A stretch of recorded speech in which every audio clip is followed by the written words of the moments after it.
اچھا یہ بتائیے گا سر، اب آپ نے خان صاحب کا نام لیا ہے تو خبریں یہ بھی ہیں کہ پاکستان تحریک انصاف ابھی بھی بیک ڈور چینل کے اوپر پوری کوشش کر رہی ہے کہ وہ اسٹیبلشمنٹ سے بات چیت کر سکے.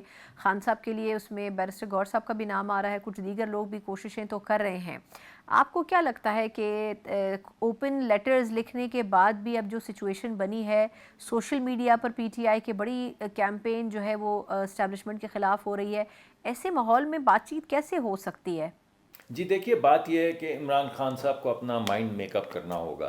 وہ ایک طرف کہیں کہ میں ان کا قبر تک پیچھا کروں گا، دوسری طرف کہیں کہ خان نہیں تو پاکستان نہیں، تیسری طرف جو شہید ہو جائیں جرنیل جس طرح جنرل سرفراز تھے، آپ ان کے خاندان کے متعلق کیمپینز سوشل میڈیا پہ چلائیں. اور آپ جا کے سوشل میڈیا پہ دیکھیں تو صحیح کہ وہ کیا رہے ہیں. اور پھر انہوں نے 9 مئی دیکھ لیں، اس کے بعد جو انہوں نے ملک میں خلفشار پھیلانے کی کوشش کی ہے اس سب کو دیکھ لیں.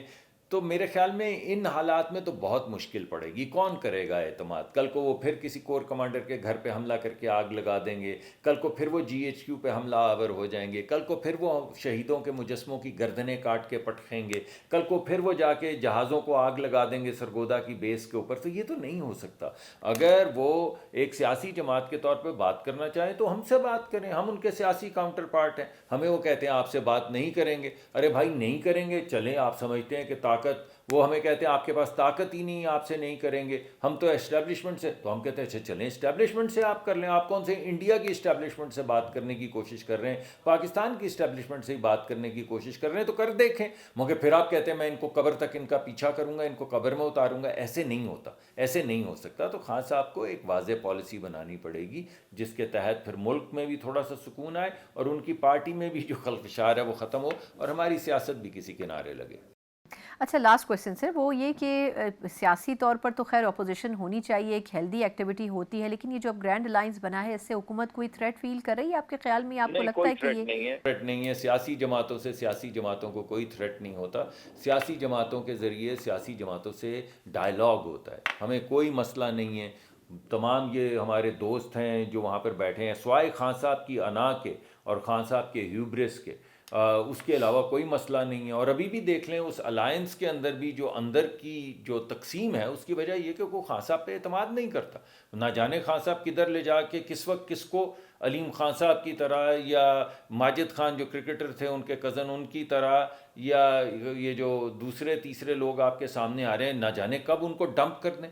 تو کوئی ان پہ اعتماد نہیں کرتا کہ یہ کہاں تک ساتھ جائیں گے اور کہاں پہ ڈراپ کر کے ہمیں اپنا راستہ لیں گے. اس وجہ سے خان صاحب کو اعتماد بحال کروانا چاہیے اپنی پارٹی کے اندر بھی اور اپنی حلیفی دوستوں کے اندر بھی اور اپوزیشن کے اور ہمارے ساتھ بھی اگر وہ سیاسی ڈائلاگ کرنا چاہتے ہیں تو.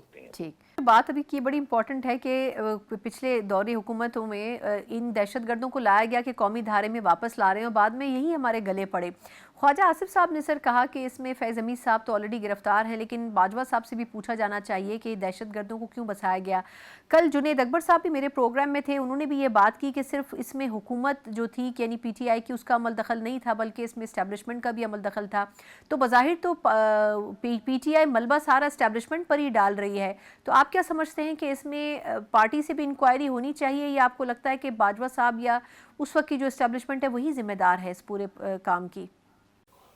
دیکھیے، اگر آج میں آپ کے سامنے بیٹھا ہوں اور میں یہ کہہ رہا ہوں کہ ہم اس ذمہ داری کو قبول کرتے ہیں اور پاکستان سے انشاءاللہ دہشت گردی ختم کر کے دم لیں گے، تو میں نے آپ کو یہ تو نہیں کہا کہ ہم کسی ایک ایجنسی سے سپورٹ ملے گی تو کریں گے، یا اگر صرف کہیں ایک ادارے سے سپورٹ ملے گی تو کریں گے. تو بات یہ ہے کہ پاکستان کے جو پرائم منسٹر ہیں ان کی سب سے اول ذمہ داری اور سب سے بھاری جو ذمہ داری ہے ان کے کندھوں پر ہے.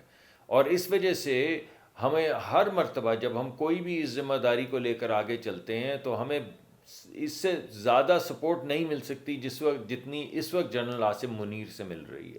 وہ تو ہم سے آگے ہوتے ہیں، اور جس طرح شہداء ہمارے اپنی چھاتیوں پہ گولیاں کھا رہے ہیں، بالکل اسی طرح اس ریزالو کو آگے لے کے پرائم منسٹر اور chief of the army staff اکٹھے چل رہے ہیں. لیکن یہ کہا جائے کہ یہ ذمہ داری تو اس وقت کے صرف chief of the army staff کے اوپر ہے، تو بھائی کوئی پوچھے گا نا کہ یہ ذمہ داری جو ہے یہ اس وقت کے وزیر اعظم کے اوپر کیوں نہیں ہے؟ اور یہ میں بالخصوص اس وجہ سے کہہ رہا ہوں کہ جنرل باجوہ کی تو کوئی تحریر نہیں ہے 1990s میں جس میں انہوں نے طالبان کو گلوریفائی کیا ہے. وہ تو عمران خان صاحب کی تحریریں ہیں 1990 سے چلتی آ رہی ہیں جس میں انہوں نے طالبان کو گلوریفائی کیا ہے اور ان کے تشدد کو، وہ جو آپ کے سامنے جو بھی خواتین کا ٹریٹمنٹ ہے یا مائنورٹیز کا ٹریٹمنٹ ہے، اس کو گلوریفائی تو عمران خان صاحب کرتے آ رہے ہیں. اور یہ موقف تو ہمیشہ سے عمران خان صاحب کا رہا ہے کہ یہ ہماری ثقافت، ہماری تہذیب کا اس حصہ ہیں، ہمارے بھائی ہیں، ان سے بات کرنی ہوگی، مذاکرات کرنے ہوں گے، ان کو آباد کرنا ہوگا، ان کو قومی دھارے میں لانا ہوگا. یعنی وہ کہہ یہ رہے ہیں کہ پورا قومی دھارا بدل دیں، پورے پاکستان کو طالبان بنا دیں. تو ان کا نقطۂ نظر جو ہے وہ تو اس طرح کی کو گفتگو کی طرف جا رہا ہے. تو میں یہ سمجھتا ہوں کہ جو بھی ذمہ دار ہے اسے ذمہ دار ٹھہرایا جائے، مگر اس وقت کے وزیر اعظم کی سب سے بڑی ذمہ داری ہے. اور وہ فلور کے اوپر بھی یہ گفتگو فرماتے رہے ہیں کہ ہم ریہیبلیٹیٹ کریں گے، ہم ریہیبلیٹیٹ کریں گے، ہم قومی دھارے میں لائیں گے. تو بھائی یہ قومی دھارا ہے جس میں ہمارے بچے بچیوں کی لاشیں پڑی ہیں سڑکوں پہ؟ تو نہیں، یہ قابل قبول نہیں ہے. اگر کوئی شخص بندوق رکھ کے آئے گا اور ایک سویلین کی طرح ملک کے آئین اور قانون کے مطابق رہنا چاہے گا تو ضرور سر آنکھوں پہ رہے. مگر کوئی یہ سمجھے کہ ہم قومی دھارا بدل دیں گے ان کے لیے اور اپنے بچیوں اور اپنے بچوں اور اپنی مائنورٹیز کو ان کے طریقہ کار کے مطابق چلائیں گے، تو ایسا نہیں ہوگا. تو میں نے لانگ ونڈڈ طریقے سے آپ کو یہ کہا ہے کہ اس کی پرائمری ذمہ داری جو ہے وہ عمران خان صاحب پہ آتی ہے. درست.